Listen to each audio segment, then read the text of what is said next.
নমস্কার বন্ধুরা, আপনারা দেখছেন বেবি রানী রান্না রানীর চ্যানেলের মধ্যে। আজকে এখানে আম লইছি, এখানে 5-6 কেজির মতো হইব। আজকে আমসত্ত্ব ফাঁকনা আমসত্ত্ব বানাইবার লাগিয়া এটা কাটিয়ার পুরা ভিডিওটা দেখবা, স্কিপ করবা না। ওরকম করে চুলাই লিছি, দেখুন সবটা চুলাইয়া আর ওরকম করিয়া কাটি লিছি। আর কতটুক জাবড়া বাড়িছে দেখুন। এটা লোকেল আম একটু ফসা রসা বাড়ে, এটার থেকে বাঁচি বাঁচি কোনোটা খুব ভালো বাড়ে। ওই দেখুন ওরকম করে কাটি নিলাম। এখন মিক্সচারের মধ্যে সবটা লইলিম, আম মিক্সচারও লইয়া কুটিলিম। এটা কুটিলাই এখন ওরকম করে কুটি লিছি পুরা ফাইনভাবে। আর একটা কড়াই লইছি, কড়াইয়ের মধ্যে ডালাই দিম। আর বাকি যেটা আছে ওরকম ফাইনভাবে কুটিলিম। এখন আগুনটা ফুল রাখিয়া এটা বইলাম, আর একটু ফরে ফরে লাড়ি সারিয়া দিবা ওরকম করিয়া। আমের মধ্যে মিষ্টি আছে, একটু চিনি দিয়া দিলাইলাম, আর একটু মিষ্টি হইব, খাইতে স্বাদ লাগবো। এটা জাল দিয়ে গণ করবো, এটা জলটা যেটা এটা শুকাই যাও। জাল দিতে দিতে কতটুক কমিছে, এটার জলটা শুকারে যখন আরো একটু গণ হইব, এটার জলটা শুকাইয়া এখন ওরকম হয়েছে, একটু পাতলা রয়েছে। আরো জাল দিব ফুল আগুনে। আমসত্ত্ব দিবার লাগে এইটার মধ্যে একটু তেল লাগাইয়া রাখবো থালের মধ্যে, আর ওই যে ডালার মধ্যে তেল লাগাইয়া রাখবো। একটা তুরির সাহায্যে ওরকম তেলটা লাগাই। তেলটা লাগানোর কারণে খুব তাড়াতাড়ি আমসত্ত্বটা উঠিব।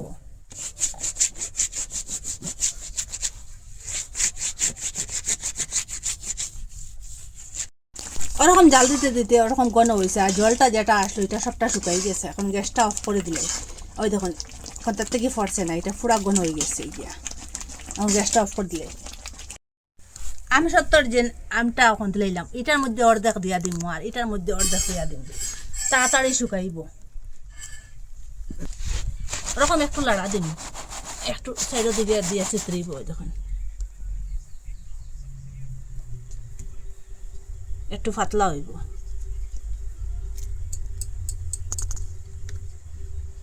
ওটা ওরকম করে দিলে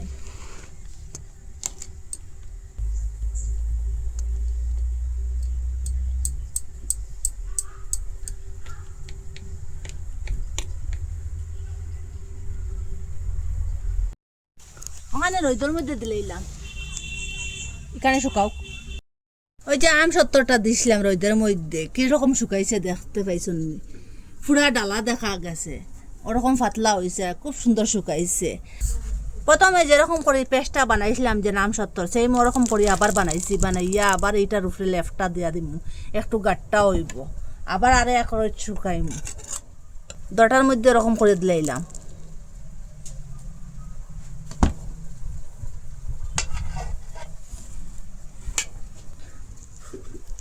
সেম ওরকম করিয়া আবার সাইডের দিকে দিয়া লাগাইয়া দিম। দেখুন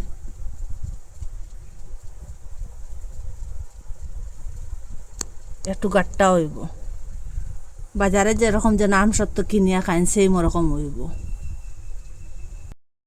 ওই যে ফাঁকা আম দিয়ে আমসত্ত্বটা রোদের মধ্যে দিয়েছিলাম, খুব সুন্দর শুকাইছে। দেখুন পুরা শুকাইয়ে জঞ্জন হয়ে গেছে। দুইটাও দিয়েছিলাম, এখন এইটা উঠাই এক সাইড থেকে ওরকম করিয়া ছুটাই, খুব সুন্দর উঠছে। দেখুন আর দুইবার লেফতে পাই কতটুকু গাট্টা হয়েছে। দেখুন আর এটা ডালার একটা সিন রয়ে গেছে কি, দেখুন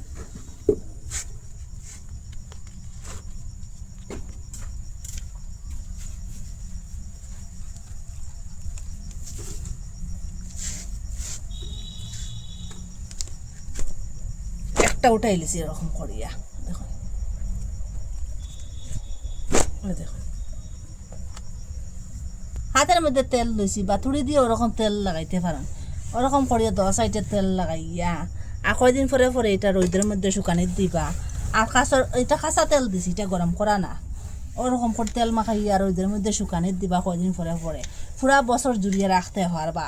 পাকনা আম দিয়া ওরকম আমসত্ত্ব বানাইয়া 10 সাইডে ওরকম তেল লাগাই দিবা। যখন 10 সাইডে তেল লাগাইয়া কয়দিন পরে পরে শুকানি দিবা, পুরা বছর জুড়িয়ে নষ্ট হইতো না। আর যে সময় মনে চাইব সময় বাকরিয়া খাইতে পারবা। পাকনা আম থাকতে থাকতে ওরকম আপনারা আমসত্ত্ব বানাইয়া রাখুন পুরা বছর জুড়িয়া, খতা দিছি 4 দিন পরে পরে রোদের মধ্যে দিবা আর কাঁচার ব্যাঙ্গর ভিতরে ঢুকাইয়া রাখবা আর ওরকম তেল মাখাইয়া দিবা কাঁচা তেলটা দিবা আর এরকম রোদে যদি দেন না এটা নষ্ট হয়ে যাব গিয়া আর এটা হেলদি কেমিক্যাল ছাড়া এটার মধ্যে কোনো কেমিক্যাল নাই আপনারা এটা খাইলে খুব ভালো পাইবা আপনারা একবার খাইলে জিভের মধ্যে স্বাদটা লাগিয়া রইব আর ওরকম যে সময় আম পাইবা খালি আমসত্ব বানাইয়া রাখবা আর আপনারা কই থাকি দেখরা কমেন্টের মধ্যে নিশ্চয় জানাইবা ভালো লাগলে লাইক কমেন্ট শেয়ার সাবস্ক্রাইব করবা আর আজকের ভিডিও এখানে শেষ নতুন একটা ভিডিও লইয়া ফিরে আসবো বন্ধুরা।